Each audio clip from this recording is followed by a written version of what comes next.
দেখো আজকে না আমি একটা জায়গায় এসেছি, আমার বড় মাসির বাড়ি।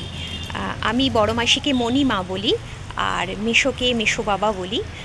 তো এরা আমার মায়ের পরবর্তী স্থান।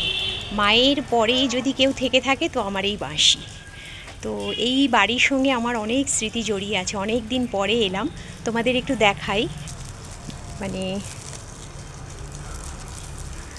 এখন এই বাড়িতে মানে কেউই থাকে না, শুধু মাসি আর মেশো থাকে। একটা সময় এই বাড়িতে প্রচুর লোকের, দেখো কাঁঠাল গাছে কাঁঠাল হয়েছে দেখো। তো এই বাড়ির সঙ্গে না আমার অনেক অনেক অনেক স্মৃতি। তো সেই জন্য তোমাদের সঙ্গে একটু শেয়ার করলাম। চলো ভেতরে ঢুকি, তারপরে এই বাকি ছবি দেখাচ্ছি তোমাদের।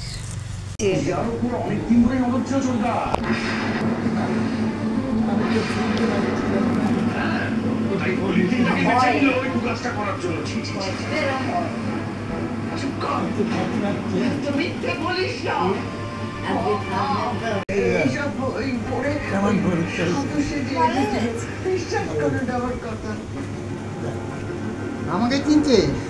আমাকে তোমাকে চিনছে না? আমরা পরিবারের সবাই মিলে একসঙ্গে কে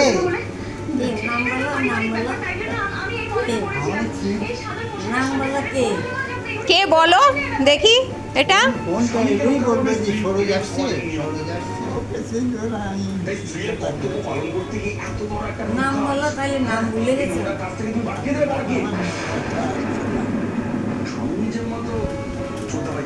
দেখো বন্ধুরা, এই হচ্ছে আমার মেশো বাবা, এই হচ্ছে আমার মেশো বাবা, আর এই হলো আমার মণিমা। এই হলো আমার মণিমা, যাদের বাড়িতে আর কি এসেছি। আমার মায়ের পরবর্তী স্থান, আমার মা চলে যাওয়ার পর আমার মায়ের পরবর্তী স্থান। এই হলো আমার মণিমা। অনেক ভালোবাসা, অনেক আদর আমি এখানে পেয়েছি। এখানের সাথে আমার অনেক স্মৃতি জড়িয়ে আছে। যারা জানে তারা অবশ্যই বুঝতে পারবে এই ভিডিওটা দেখলে। আর এটা হচ্ছে আমার বাবা। আজকে সবাইকে এক ফ্রেমের মধ্যে দেখাবো। এই আমার বাবা, বাবাকে নিয়ে এসেছি। এটা তো চেনোই তোমরা সবাই, আমার শাশুড়ি মা। আর এই হলো আমার মেয়ে। তো তোমাদেরকে দেখালাম, অনেক দিন বাদে এই বাড়িতে এলাম, তো অনেক পুরনো স্মৃতি আছে এই বাড়ির সাথে। খুব ভালো লাগছে। ঠিক আছে, তোমাদেরকে আস্তে আস্তে সবটা দেখাবো। এখন আপাতত এই পর্যন্তই।